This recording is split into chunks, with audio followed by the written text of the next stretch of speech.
Hey everybody, welcome to AJS News. This is video 2 of 2 for today. But first, an important word from our sponsor. Guys, you like saving money. We like helping you to save money. Something that I use that has actually saved me money is Rocket Money. The Rocket Money app. Let's see if I can show you to the side there. There is... here are all my reoccurring payments. I got Spectrum coming up, $77.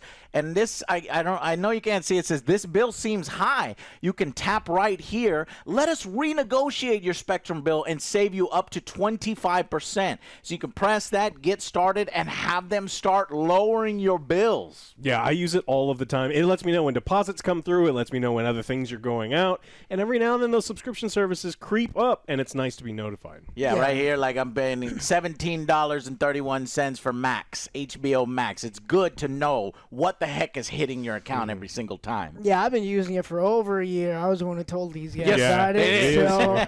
I was scared at first to put all my information, but I did that long ago, and I'm so happy. It has saved me a bunch of money. Organized. It will save you guys a bunch of money, and it's completely free. There are premium services that will add additional things, but you need to actually try it out because it will save you a ton of money like it has us. So thank you guys so much for watching. Go to rocketmoney.com/Angry Joe Show. That's our link. Thank you so much, and I hope you guys enjoy the video. Check it out. Guys, Rocket Money, download it on your phone. Stay organized always. It is a great deal. It's already saved me a bunch of money. It's free. Got some premium Always options worth too, it. but it's free. It's worth it.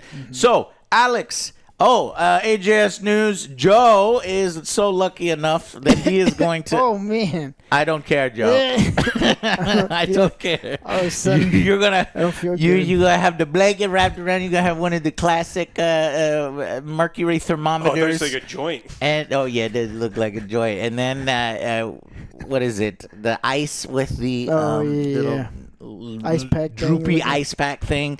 I don't care. You're playing Fortnite because you promised it. I love these little challenges that we issue to each other, these predictions, and you predicted that they would not have turtles. Stupid. And I said, I know you done fucked up. Yeah, I did. That was too easy. So now, Joe will play Fortnite later on. We'll have a video for you, or you can watch him play live later on today, Monday.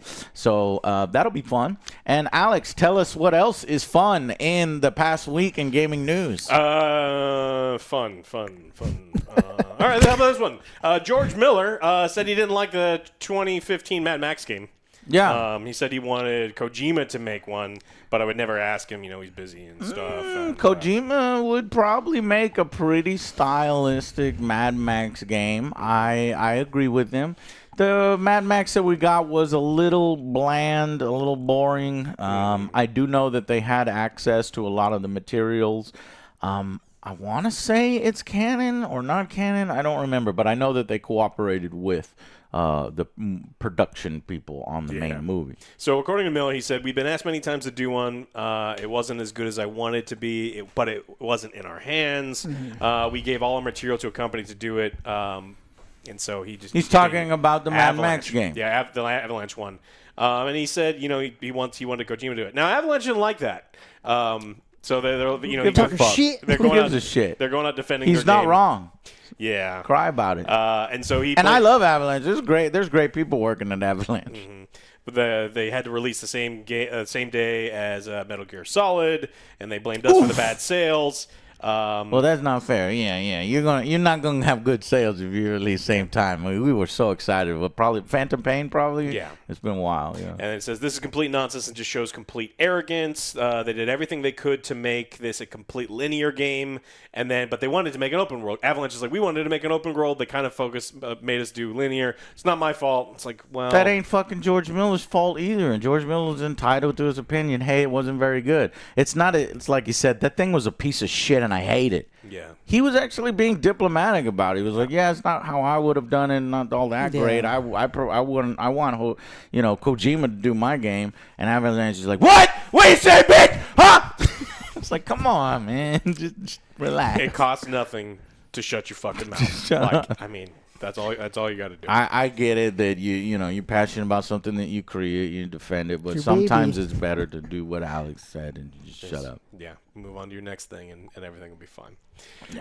The console wars is over, guys. The original one, not the one that It children- kind of is with all this Xbox drama Xbox that's is been shitting going the bed. on. Yeah, but I'm talking about the real console wars, not the shit that came out way later. Atari has now vanquished Intellivision by buying their asses. So, But Atari isn't even Atari anymore. Atari got bought out a long time That was ago. my first system. An Atari? Shit. No. Intellivision? Yes. Yeah. Really, Joe? Yes. Fuck, man, I didn't even go back that far. Mine was the Pentium 486 computers. So Mattel, had owned Intellivision for a while, and both of these companies been floundering for a long time.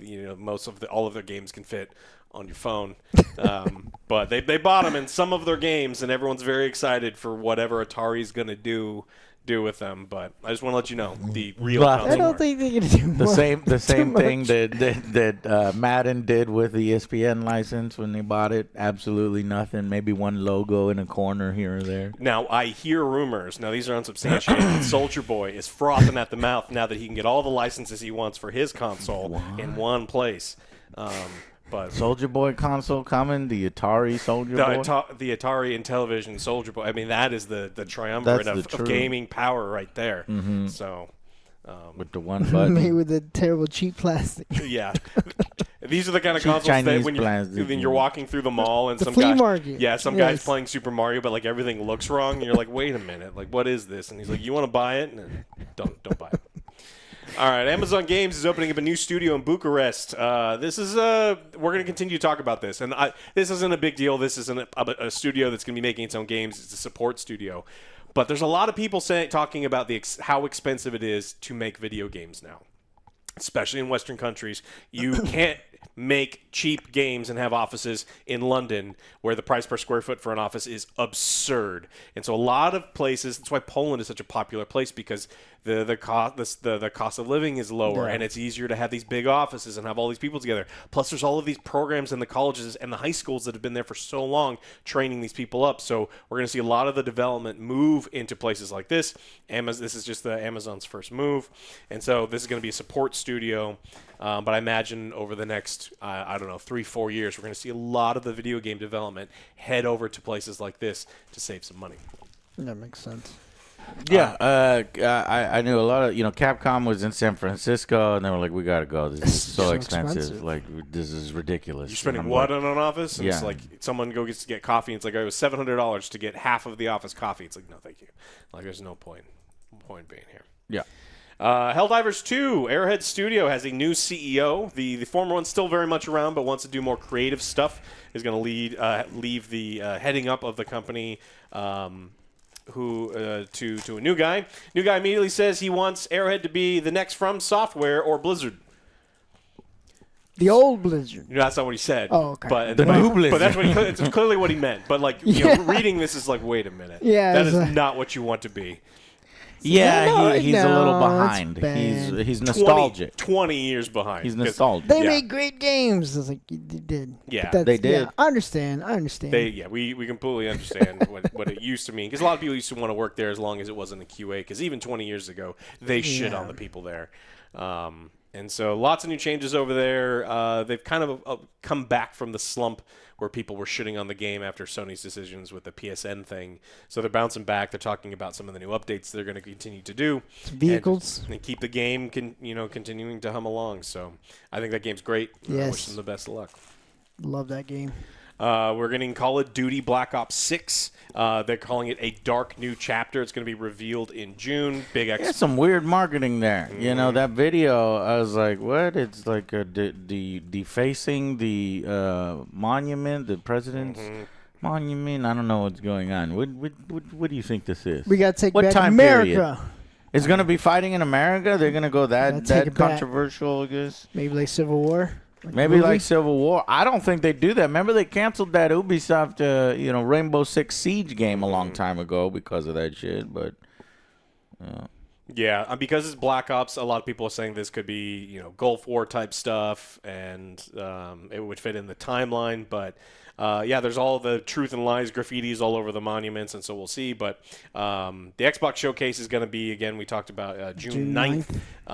And so lots of new information there. Now, the way Call of Duty typically advertises, and there's no way to prove this is true, but there's always massive leaks. Like their trailers always leak like the day before, and those leak videos get insane views because people want to see it early. And everyone's like, oh, they just leak it themselves, knowing it's like guerrilla marketing. Oh no, yeah, that's the best one. It's like, oh, this is forbidden. As soon as you use word forbidden, it's like everyone wants to see. I gotta get this one. See it. So we'll see. We'll see if this one also gets leaked the day before the showcase. Yeah, but who knows? A game we played very little of, but we actual time sitting in queue. Xdefiant came out last week.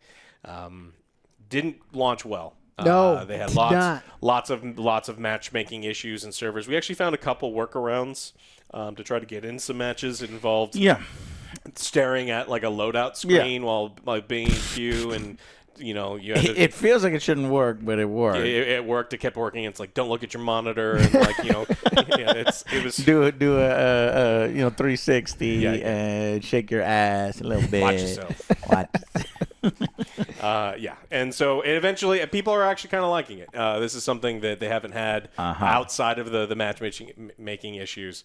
But again, another one of these launches that was completely ruined by them not figuring their server shit out. Now this again, they could have it's like they could have spent $250,000 more to have more server infrastructure for that day and that day only. But it was like, why?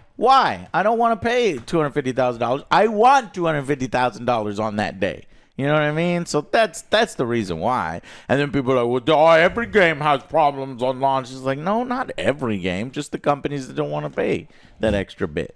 Yeah. And when shit like that happens, and they're like, oh, we'll fix it right away.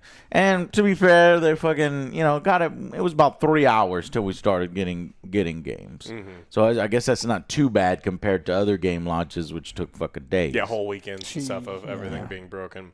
So they got on top of their shit. So good on them, but not good to you need a little bit more capacity at launch. Absolutely, and then you delay the game a ton, and then it's 6 months, maybe more. You should have fixed it by fucking now. And I mean, just because you've been constantly being shit on doesn't mean that it should be okay for you to continue to be shit on. Yeah. So have some self-respect. All right, let's talk about Neil Druckmann. You like Neil that guy. What do you do now? Did you know Neil Druckmann is a big fan of generative AI? And with I AI, did your not know that. creativity But why? sets the limits. And this was kind of odd because maybe only in one or two aspects. I would think that a guy who enjoys writing and directing, who's friends with all these writers and directors, would kind of be against this AI that is kind of just plagiarizing from a bunch of different sources and just kind of mashing things together. And then he does, he's like, it's opening the door for us to take on more adventurous projects and push the boundaries of storytelling in games.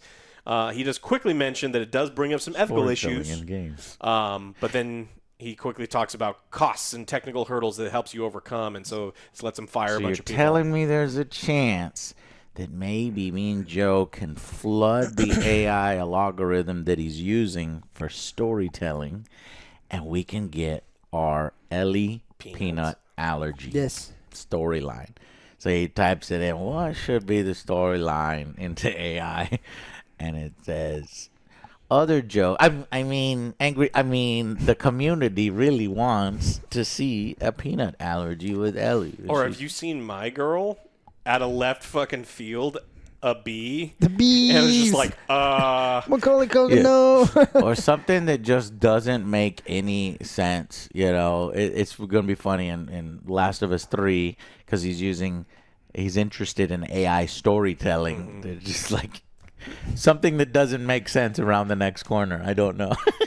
You're playing the game just fine, and then I can't even fathom what does an anteater with a hedge trimmer. An anteater with a hedge trimmer is attacking a watermelon. What? I like it. Yeah. There you go. Film it. And then it has the goofy eyes that AI has and shit. When you were doing the Mario mention on the Soldier Boy Intellivision / Atari console, I wanted to mention, did y'all see that the Super Mario AI generated thing? No. The level. There's the a hell cool level? thing. Well, there's a cool thing that they're doing all like popular movies in the '60s style, like that retro style, and it has that creepy AI vibe to it. But yeah. Oh no, I did see the one that you're Yeah. talking about. Yeah, his head comes out of a pipe. And it's like, what the fuck? This is a horror movie. Super Mario in the '60s. Super Mario. Yeah, it is super creepy. I'll see There's if a- I can find it and give it to Joe. There it is. The 50s Super Panavision. So put some of this up there. So he's Creepy. comparing. Neil Druckmann is comparing AI and the use of writing your actual thing and hiring people to having a program make all of these human beings, obsolete, to the difference between hand animating Jak and Dexter to using motion capture in Uncharted. So it's not just embracing new technology; that it's the technology's now doing everything for you. I don't fucking know. I don't think it's interesting.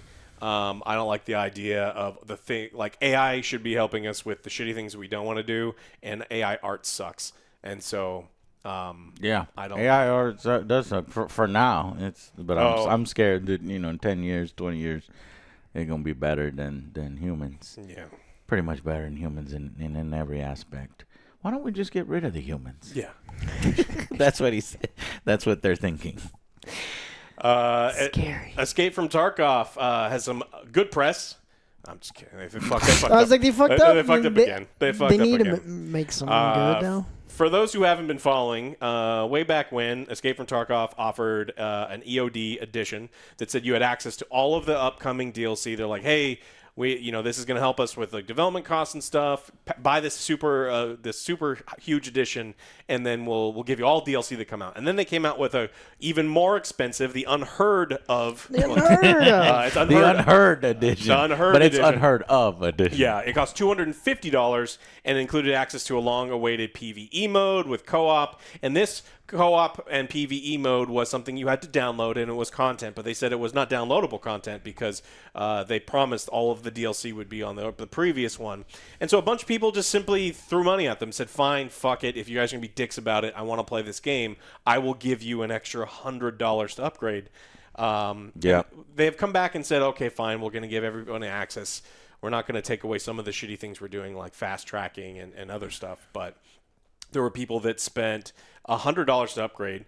And so now what they're going to do is they're going to give people refunds, $50, but not actual dollars. It's going to be a voucher. And the voucher can only be used in one transaction. So if you buy things that cost less than $50 total, you lose all of the change. So normally they hand you change, and this time they go, okay, you just get the finger instead. This is great. This is a great company. I don't fucking What get the it. fuck? No way. Yeah. No way. We have vouchers. But you have to use it John, all. you have to spend the of it. $50 You have to in a single use transaction. all of it in one. You don't like vouchers, Joe? like, I just What's like this fucking one the matter skin. with you? Like, I like this I'm giving one you skin. $50. Why isn't that good enough for you, gamer? Fucking Cheeto eating motherfucker. It's $50. Use it on my stuff. In their own, and yes. in my fucking economy, and So pay it's me back the nothing. $50 that I'm giving you. You stupid fuck. But they are going to give the in-game stash has been increased by 2 lines. You happy? Two lines. No, I don't care.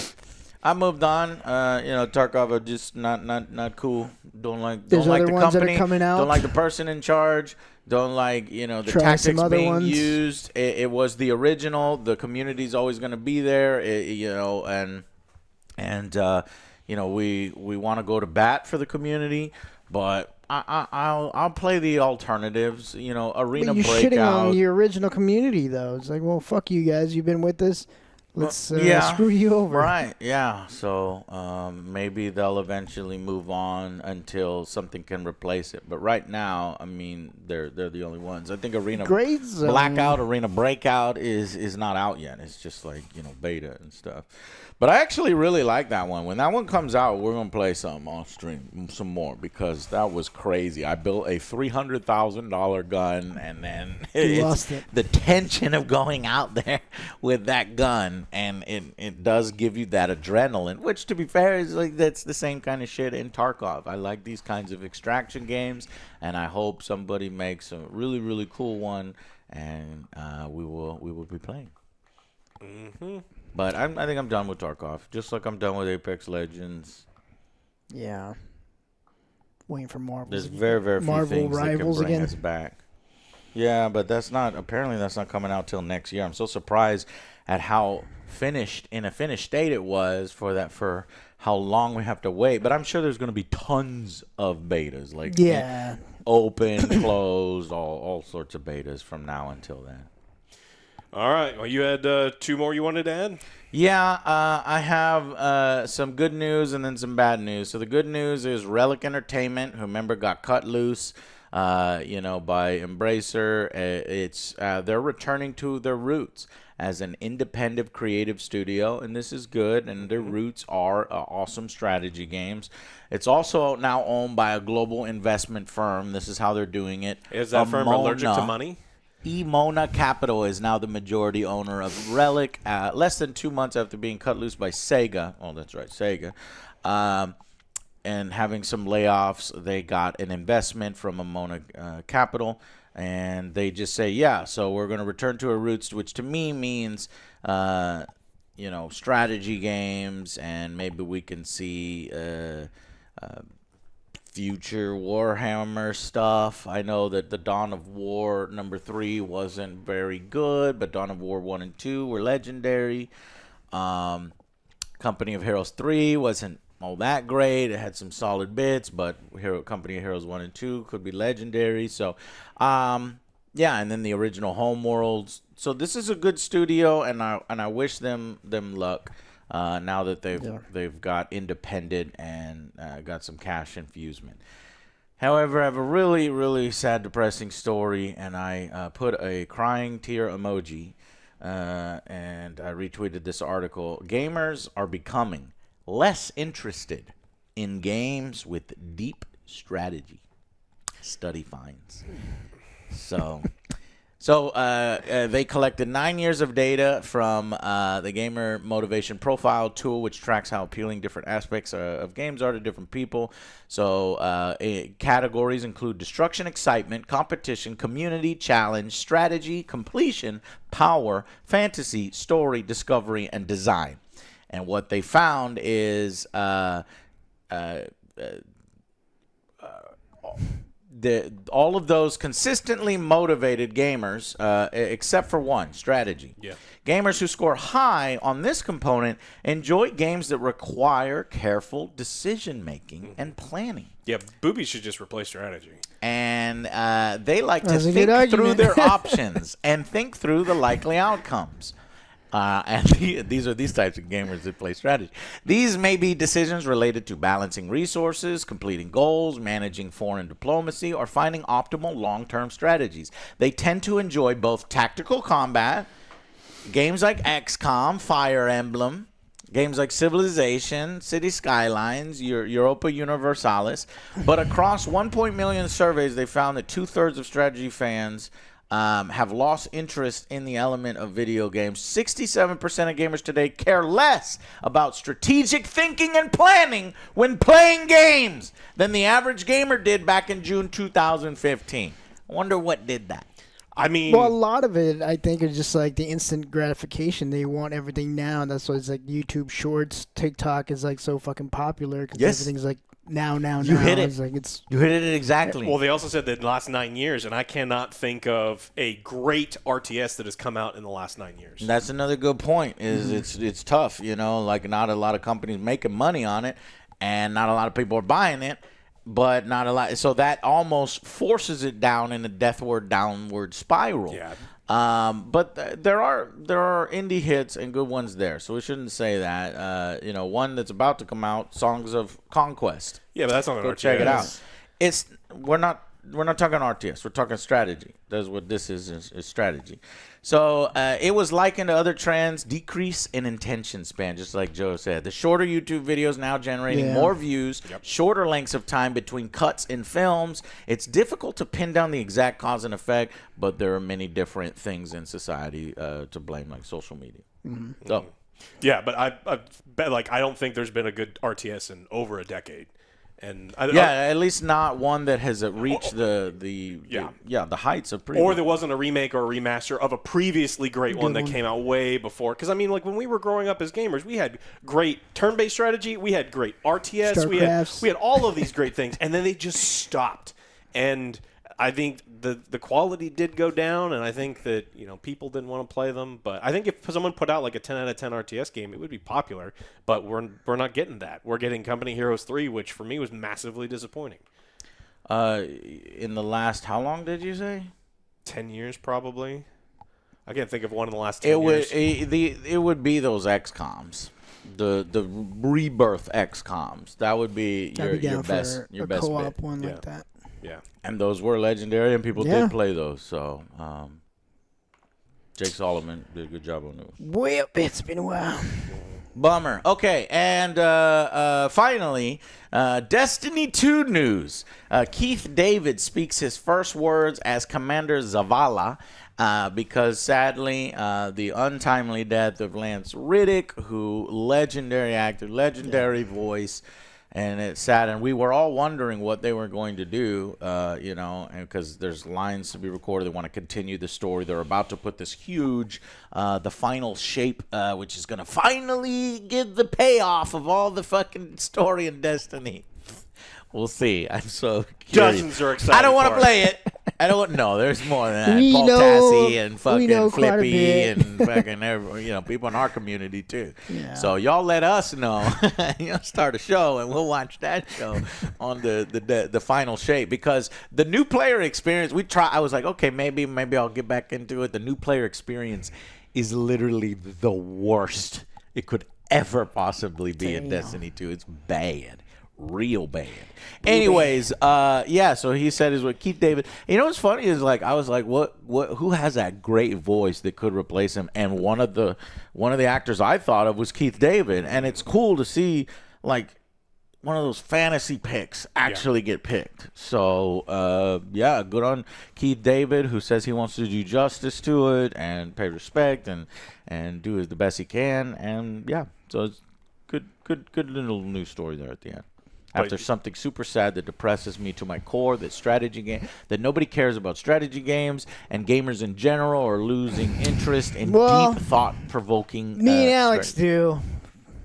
Do what? We do care about strategy games. Yeah, I'm happy. I recently, we got Joe into it within the last 10 years. So Joe's meter is going up while everybody is going down. His is going down. My interest is the same. Yeah, I'm but it's just like that. I play old. I know what you're saying. Like, I revisit old games whenever I get the itch to do something like that. There's plenty of indie titles. Like you watch my show, so you see the little ones that I play. Terminator: Dark Fate Defiance was so addicting, so hard. It is a terrible and awesome game at the same time. Starship Troopers, Slytherin Games makes good ones, and so there's like these small little strategy games that if you're an RTS fan, if you're a strategy fan like me, you get a little bit, some morsels here and there, but nothing at the level that we've seen way back in the day. Yeah, but Total Warhammer's doing great. Total Warhammer, there you go. 44,000 people are playing it, but right. Well, if you want like a real true strategy game, it's Rabbids. Mario vs. Shut Rabbids. the fuck up. Strategy game of the year. Shut the fuck up. Everyone actually says it's really good. Shut up. Strategy. It did win an award over Total War 3. Okay, so clearly it's better than Total War 3.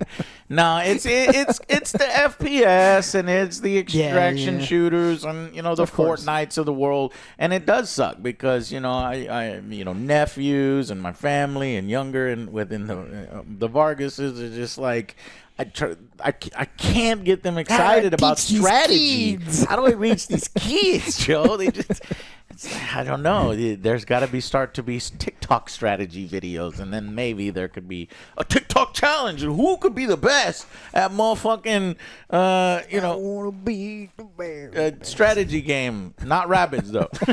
There's just too much stuff to do on it, like every single day. Like the most recent one I actually started playing again is the King Arthur one. The kind of like XCOM one. Yeah, I like that one. Yeah, it's good. That was a good King one. Arthur. So, Neil Core Games, good people too. All right, well, that's all I got. So thank you all so much for hanging out with us every week on the new show. Thank you to our sponsors, Rocket Money, who can save you some money so that you can have some extra money and buy some of the games that make you happy. Gladiators right now. You know, It's free. Yeah, it's free. Go get that. You don't even have to spend any Skull money. and Bone, or not? Yeah, Skull and Bone. Song of Free Conquest for a I little started playing is good. Big strategy games that actually just came out. Homeworld 3 and Men of War 2 aren't doing too well. They're kind of flopping, so that's a little depressing. But and I haven't yet played Homeworld 3 to see if it's any good.